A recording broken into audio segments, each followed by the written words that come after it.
ये संविधान की बात कर रहे हैं ना, वही संविधान हमें इजाज़त देता है कि हम इलेक्शन लड़ सकते हैं। अखिलेश यादव जी अगर राजा महाराजा हैं तो हम यहाँ के गरीब हैं, हम भी इलेक्शन लड़ेंगे यहाँ पर, क्यों नहीं लड़ सकते हैं। जहां एक तरफ विपक्ष के तमाम नेताओं पर, चाहे वो अरविंद केजरीवाल हो, संजय सिंह हो या सत्येंद्र जैन हो, तमाम विपक्ष के बहुत सारे नेताओं पर ईडी सीबीआई की रेड पड़ती है, कार्रवाई होती है, लेकिन कहा जा रहा है कि बीजेपी असदुद्दीन ओवैसी और उनके पूरी टीम पर कभी इस तरीके की सरकारी एजेंसियों का दुरुपयोग नहीं करती है, जिससे कहीं ना कहीं कुछ शक पैदा होता है। देखिए, ये झूठे लोग हैं, झूठ बोलते हैं। ये असद साहब ने अभी एक बड़े चैनल के कार्यक्रम में उन्होंने इस बात को कहा था।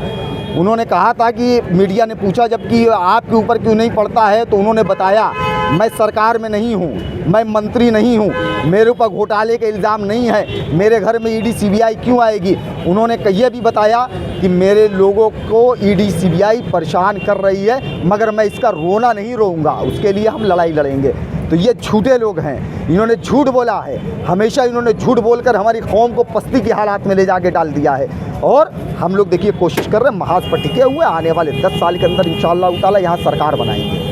सर, विधानसभा चुनाव में असदुद्दीन ओवैसी साहब ने तमाम जनसभाएं उत्तर प्रदेश में की और मुसलमानों को ये बताने का प्रयास किया कि मुसलमान समाजवादी पार्टी में दरी बिछाता है, उनको जुम्मन कहा गया और ये कहा गया, तमाम उदाहरण दिए गए कि आलम बदी साहब को स्टूल पे बैठाया जाता है, मुजफ्फरनगर की वीडियो वायरल की गई कि एक मुस्लिम को धक्का दे दिया जाता है। इतने सारे मतलब मुसलमानों को समझाने के बावजूद मुसलमान गया समाजवादी पार्टी की ही तरफ, इसका कारण क्या था? देखिए, इसका कारण सबसे बड़ा ये है कि जितनी भी देश की पार्टियां रही हैं, भारतीय जनता पार्टी को छोड़ करके मुसलमानों ने पूरे देश में उनको वोट दिया और उनको पावर में लेकर के आए। हम हर जगह पूरे देश में निर्णायक भूमिका में रहे, मगर जिस तरीके से इन पार्टियों ने सिर्फ वोट ही हासिल नहीं किया, बल्कि राजनीतिक तरीके से हमको ज़हनी तौर पर गुलाम बना करके रखा और हमेशा ये खौफ दिखलाया कि देखिए, अगर आप हमको वोट नहीं दीजिएगा तो आप तबाह बर्बाद हो जाइएगा। इसका कारण ये बना कि लोगों ने अपने नेतृत्व के बारे में नहीं समझा। मगर ओवैसी साहब जब उत्तर प्रदेश को या पूरे देश में आते हैं तो वो राजनीतिक तौर पर बेदारी, एक जागरूकता फैलाते हैं, तो उसका असर धीरे धीरे दिखलाई दे रहा है। यकीनन 2022 के इलेक्शन में हमको जनता ने उस तरीके का स्नेह नहीं दिया, मगर जिन लोगों ने भी दिया और तमाम जनता का हम आभार व्यक्त करते हैं।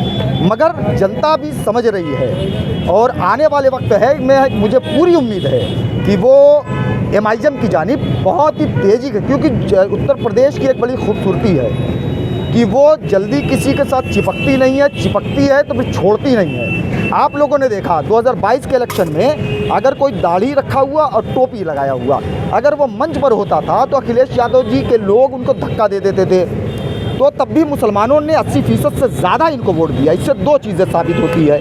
पहली चीज़ ये साबित होती है कि देखिए, आप हमको कितनों भी हटाइएगा, मगर हम ज़हनी तौर पर कहीं ना कहीं वो हैं, और ओवैसी साहब यही कर रहे हैं कि ज़हनी आज़ादी दिलाना चाहते हैं। और इसका जो दूसरा जो पहलू था वो ये था कि समाजवादी पार्टी हमारा वोट तो लिया, मगर वो हराने में नाकामयाब रही बीजेपी की। तो दोनों पहलू इसके हैं। पहला कि इनके अंदर कुव्वत ताकत नहीं है, ये भारतीय जनता पार्टी को नहीं हरा सकते हैं। अगर इनको हराना है तो आप हमारे लीडर को भी साथ लीजिए, आप क्यों अछूत समझते हैं? अगर वो लोग भारतीय जनता पार्टी को नहीं हरा सकते हैं तो MIM के पास क्या फार्मूला है बीजेपी को हराने का? यकीनन हमारे पास फार्मूला है, जय मीम जय भीम, जिसको लेकर के कांग्रेस ने 55 साल हुकूमत किया है।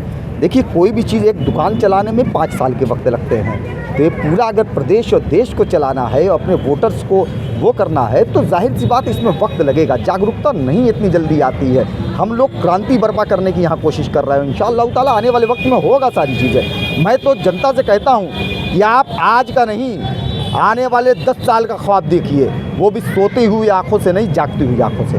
तो इंशाअल्लाह ताला अगर बेहतर रहेगा, जीतना तो देखिए हमेशा एक ही है, मगर हाँ, जंग सब लड़ते हैं। हम जंग लड़ रहे हैं और हम सिर्फ अल्लाह के ऊपर भरोसा करते हैं। अगर वो दिल को फेर देगा तो इंशाअल्लाह कामयाबी क्या है, इतनी सी तादाद वाले भी हुक्मरानी किए हैं, तमाम तवारीखें गवाह। आखिरी सवाल है, विधानसभा चुनाव में जौनपुर की कुछ ऐसी विधानसभा है जहां शाहगंज विधानसभा, जिसमें नायाब साहब आपके 8,500 मत पाते हैं, वहीं समाजवादी पार्टी के प्रत्याशी शैलेंद्र यादव ललाई 750 वोटों से चुनाव हार जाते हैं।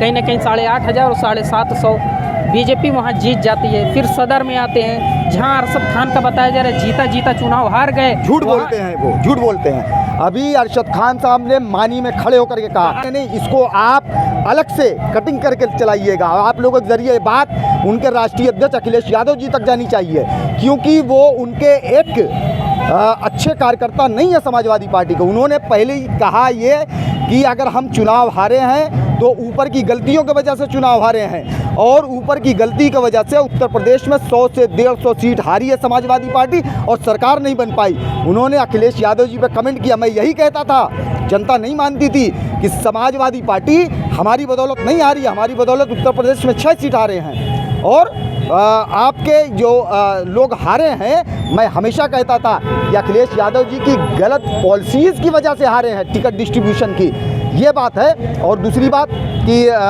क्या सवाल आपने किया था? नहीं, उन्होंने एक कमेंट और किया है आपके ऊपर, अरशद खान ने कमेंट किया है, इशारों में कहा एक लवंडों की पार्टी, बदतमीज़ों की पार्टी आपको कहा। देखिए ठीक है भाई, हम नौजवान हैं, नारा ये आज़ादी के वक्त में इस्तेमाल, जिस ओर जवानी चलती है उस ओर जमाना चलता है, कोई बात नहीं, चलिए यहाँ तक तो मंजूर है।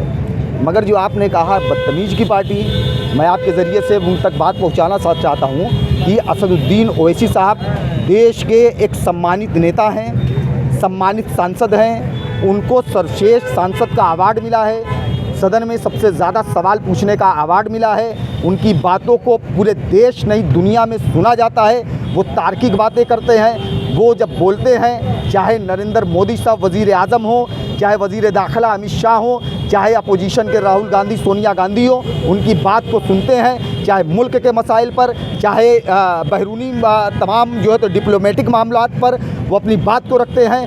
सड़क, उन्होंने क्या कभी सदन में किसी तरीके की बदतमीज़ी की? क्या उन्होंने सड़क पर किसी तरीके से बदतमीज़ी की?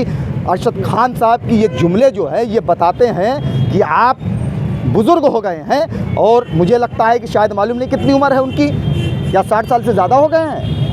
उम्र कितनी होगी उनकी? अगर देखिए 60 से ज़्यादा हमारे बुज़ुर्ग कहते हैं 60 साल के बाद लोग थोड़ा सा मतलब क्या सरिया जाते हैं, तो हो सकता है तो समाजवादी पार्टी को तो देखिए भाई उनसे थोड़ी दूरी बना के रखना चाहिए। क्या सवाल आपने पहले जो किया था बड़ा ही बेहतर सवाल था कि वो वहाँ पे उन्होंने कहा कि 6,000 छोटे छोटे वोट काटते हैं। जी, जैसे शाहगंज विधानसभा का उदाहरण है, 8,500 वोट पाए आपके प्रत्याशी, जौनपुर में 7,500 वोट पाए, तो ऐसे में हार का कारण आप बनी, उनका कहना है। ठीक, आज पूरा इंडिया अलायंस समाजवादी पार्टी संविधान बचाने की बात करती है कि नहीं? पूछते हैं हम आपसे, संविधान बचाने की बात करती है कि नहीं? चिल्ला रहे हैं कि नहीं? भावनात्मक अपील संविधान बचाने के नाम पर रहे हैं, वोट मांग रहे हैं। क्या एक मुसलमान दाढ़ी टोपी रखा हुआ ट्रेन में मारा जाता है तो ये संविधान का अपमान नहीं है?